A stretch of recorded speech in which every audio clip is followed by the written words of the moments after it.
बीदर शहर में जिलाधिकारी और नगरसभा कार्यालय के ठीक सामने रहे केएसआरटीसी बस स्टैंड में बसों के मुख्य प्रवेश सड़क पर गहरे गड्ढे बने हुए हैं। यह गड्ढे पिछले 4 से 6 महीनों से हैं। यहां से बस स्टैंड में आते और जाते हैं, लेकिन विभाग की अनदेखी के कारण यह गड्ढों को भरा नहीं जा रहा है।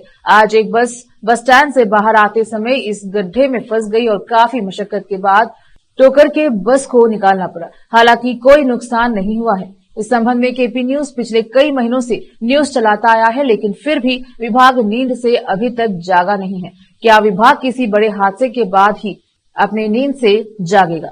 आज इस घटना को देखते हुए वकील गुरुनाथ अंदलपाल और जगन्नाथ ने मीडिया से बात कर समस्या बताई। कैमरामैन पपुराज का कवरेज। एल्रिगू नान जगन्नाथ ಅಂತ ಹೇಳಿ ನಾನು ಕೆಎಸ್ಆರ್ಟಿಸಿ ಎಂಪ್ಲಾಯಿ ಏನಪ್ಪಾ ಅಂತಂದ್ರೆ ಇವತ್ತಿನ ದಿವಸ ಬೀದರ್ ನಗರದ ಹೃದಯ ಭಾಗ ಆಗಿರುವಂತ ಈ ಒಂದು ಜಿಲ್ಲಾಧಿಕಾರಿ ಕಚೇರಿ ಆಮೇಲೆ ಈ ಕಡೆ ಸಿಎಂಸಿ ಆಫೀಸ್ ಅಪೋಸಿಟ್ ಇರುವಂತ ನಮ್ಮ ಬಸ್ ನಿಲ್ದಾಣದ ವಿಭಾಗೀಯ ಕಚೇರಿ ಮುಂಭಾಗದಲ್ಲಿ ಇವತ್ತು ನೋಡ್ತಾ ಇದ್ದೀರಾ ಇಲ್ಲೊಂದು ಪರಿಸ್ಥಿತಿ ಯಾವ ತರ ಇದೆ ಅಂತ। ಇದು ಮುಖ್ಯ ರಸ್ತೆ ಬೀದರ್ ನಗರದು। ಇದು 5ನೇ ತಾರೀಕು ಡಿಸೆಂಬರ್ಗೆ ಸಿಎಂಸಿ ಇಲಾಖೆಯವರು ಬಂದು ಇಲ್ಲಿ ಕೆದರಿದ್ರು ಏನೋ ಡ್ಯಾಮೇಜ್ ಇದೆ ಅಂತ ಹೇಳಿ। ಈ ಡ್ಯಾಮೇಜ್ ಅಂತ ಕ್ಲಿಯರ್ ಆಗಲೇ ಇಲ್ಲ, ನೋಡ್ತಾ ಇದ್ದೀವಿ ನಾವೆಲ್ಲ ಕೊಳಚೇರಿ ರೋಡ್ ಮೇಲೆ ಇದೆ।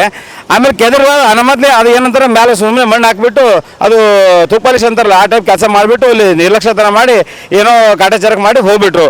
ಇಲ್ಲಿ ದಿನನಿತ್ಯ ನಮ್ಮ ಬಸ್ ಸ್ಟ್ಯಾಂಡ್ ಮೇನ್ ಗೇಟ್ ಇದೆ, ಇದು ದಿನನಿತ್ಯ ನಮ್ಮ ಬಸ್ಗಳು ಸಿಕ್ಕಾಕೋತಾ ಇದಾವೆ, ಇಲ್ಲಿ ಸಿಕ್ಕಾಕೋತಾ ಇದಾವೆ। ತೆಗಿಬೇಕಾದ್ರೆ 2-3 ತಾಸು ಇಲ್ಲಿ ಟ್ರಾಫಿಕ್ ಸಮಸ್ಯೆ, ರೋಡ್ ಮೇಲೆ ಸಮಸ್ಯೆ, ಈ ಕಡೆ ಬಸ್ ಸ್ಟ್ಯಾಂಡ್ ಹೊರ ಬರಬೇಕಾದ್ರೆ ಸಮಸ್ಯೆ। ಅವ್ರು ಜನ ಬಸ್ ನಿಲ್ದಾಣ ಒಳಗಡೆ ಹೆಂಗೆ ಹೋಗ್ಬೇಕು ನೋಡ್ರಿ, ಕೊಳಚೆ ನೀರಿಂದ ಇದನ್ನ ಹಾದು ಹೋಗಬೇಕಾಗಿದೆ। ಇಂಥ ಪರಿಸ್ಥಿತಿ ಸಿಎಂಸಿ ಅಪೋಸಿಟ್ ಗೇಟ್ ಹೊರ ಬಂದ್ರೆ ಕಾಣಿಸುತ್ತೆ। ನಾನು ಈಗಾಗಲೇ ಸಿಎಂಸಿ ಕಮಿಷನರ್ ಅವರಿಗೆ ಆಮೇಲೆ ಅಲ್ಲಿ ಇರುವಂಥ ಅಧಿಕಾರಿಗಳಿಗೆ ನಾನು ಮೆಸೇಜ್ ಹಾಕಿನಿ, ಸರ್ ಈ ಥರ ಬಸ್ ಸಿಕ್ಕಾಕೋತಾ ಇದೆ, ವಿಡಿಯೋ ಮಾಡಿ ಹಾಕಿನಿ, ಆದರೂ ಯಾರು ಕ್ಯಾರಿ ಅಂದಿಲ್ಲ। ನಾನು 6ನೇ ತಾರೀಕಿಗೆ ವಿಡಿಯೋ ಮಾಡಿ ಹಾಕಿನಿ ಅವರಿಗೆ। ಇವತ್ತು 6 ತಾರೀಕು ಹೋಗಿ ಇವತ್ತು 22-23 ದಿವಸ ಆಯ್ತು ಇವತ್ತಿಗೆ। ಆದರೂ ಇವತ್ತಿನ ದಿವಸ ಎಂಥ ದುರ್ದೈವ ನಮ್ದಂದ್ರೆ ಸಿಎಂಸಿ ಕಚೇರಿ ಮುಂದೆ ಈ ಥರ ಅವ್ಯವಸ್ಥೆ ಇದೆ, ಬೇರೆ ಕಡೆ ಯಾವ ಥರ ಕೆಲಸ ಮಾಡ್ತಾ ಇದ್ದಾರೆ ನನಗೆ ಅರ್ಥ ಆಗ್ತಾ ಇಲ್ಲ। ದಯವಿಟ್ಟು ಈ ಒಂದು ನಿಮ್ಮ ಸುದ್ದಿವಾಹಿನಿ ಮೂಲಕ ಮಾನ್ಯ ಕಮಿಷನರ್ ಸಾಹೇಬರು ನೋಡಿದ್ರೆ ಇದೊಂದು ಕೂಡಲೇ ಸಮಸ್ಯೆ ಪರಿಹಾರ ಮಾಡ್ಕೊಡ್ಬೇಕಾಗಿ ನಾನು ಅಲ್ಲಿ ವಿನಂತಿ ಮಾಡ್ತಾ ಇದ್ದೀನಿ। ನನ್ನ ಹೆಸರು ಜಗನ್ನಾಥ್ ಅಂತೇಳಿ, ನಾನು ಕೆಎಸ್ಆರ್ಟಿಸಿ ಎಂಪ್ಲಾಯೀಸ್ ಯೂನಿಯನ್ ಪ್ರಧಾನ ಕಾರ್ಯದರ್ಶಿ ಇದ್ದೀನಿ। ಜಿಲ್ಲೆಯ ಹೃದಯ ಭಾಗ ಆಗಿರ್ತಕ್ಕಂಥ ನಮ್ಮ ಹಳೆ ಬಸ್ ಸ್ಟ್ಯಾಂಡ್ ಹತ್ರ ಇದ್ದೀವಿ ನಾವು। ಇವತ್ತು ನೋಡ್ಬೇಕಾದ್ರೆ ನಗರಸಭೆ ನಿರ್ಲಕ್ಷ್ಯದಿಂದ ಹಳೆ ಬಸ್ ಸ್ಟ್ಯಾಂಡ್ ಹತ್ರ ತುಂಬ ದಿನಗಳಿಂದ ಏನಪ್ಪ ರೋಡ್ ಖರಾಬ್ ಆಗಿ ನಿಂತಿದೆ। ಸೊ ಇದ್ರ ಬಗ್ಗೆ ನಗರಸಭೆ ಅಧಿಕಾರಿಗಳು ಎಚ್ಚೆತ್ತುಕೊಂಡು ಕೂಡಲೇ ಇದ್ರ ಬಗ್ಗೆ ಕ್ರಮ ಕೈಗೊಳ್ಳಬೇಕು। ಹಲವು ದಿನಗಳಿಂದ ಸಂಬಂಧಪಟ್ಟ ಕೆಎಸ್ಆರ್ಟಿಸಿ ಅಧಿಕಾರಿಗಳು ತಮ್ಮ ಗಮನಕ್ಕೆ ತಂದವರು ಯಾಕೆ ನಿರ್ಲಕ್ಷ್ಯ ಮಾಡ್ತಾ ಇದ್ದಾರೆ ಅಂತ ಗೊತ್ತಾಗ್ತಾ ಇಲ್ಲ ಇದು।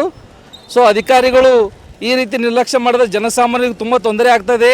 ಈ ಸ್ವಲ್ಪ ದಿನಗಳ ಹಿಂದೆ ಏನಪ್ಪ ಅಂದರೆ ಇಲ್ಲಿ ಬಸ್ ಸಿಕ್ಬಿದ್ದಿತ್ತು, ವಿದ್ಯಾರ್ಥಿಗಳಿಗೆ ಸ್ಕೂಲ್ಗೆ ಹೋಗುವಾಗ ಬರುವಾಗ ತುಂಬ ತೊಂದರೆ ಆಗಿದೆ। ಸೊ ಈ ಕಾರಣದಿಂದ ಸಂಬಂಧಪಟ್ಟ ನಗರಸಭೆ ಅಧಿಕಾರಿಗಳು ಎಚ್ಚೆತ್ತುಕೊಂಡು ಕೂಡಲೇ ಕ್ರಮ ಕೈಗೊಳ್ಳಬೇಕಾಗಿ ತಮ್ಮಲ್ಲಿ ಕಳಕಳಿ ವಿನಂತಿ ಅದ। ಒಂದು ವೇಳೆ ಯಾವುದೇ ಕ್ರಮ ಕೈಗೊಳ್ಳದಿದ್ದರೆ ತಮ್ಮ ಕಚೇರಿಗೆ ಮುತ್ತಿಗೆ ಹಾಕಿ ಹೋರಾಟ ಮಾಡಬೇಕಾಗ್ತದೆ ಅಂತೇಳಿ ಈ ಮೂಲಕ ಹೇಳ್ತಾ ಇದ್ದೀನಿ। ಗುರುದಾಸ್ ಅಮ್ದಲ್ಪಾಡ್ ಯುವ ರಕ್ಷಣಾ ವೇದಿಕೆ ಜಿಲ್ಲಾಧ್ಯಕ್ಷರು।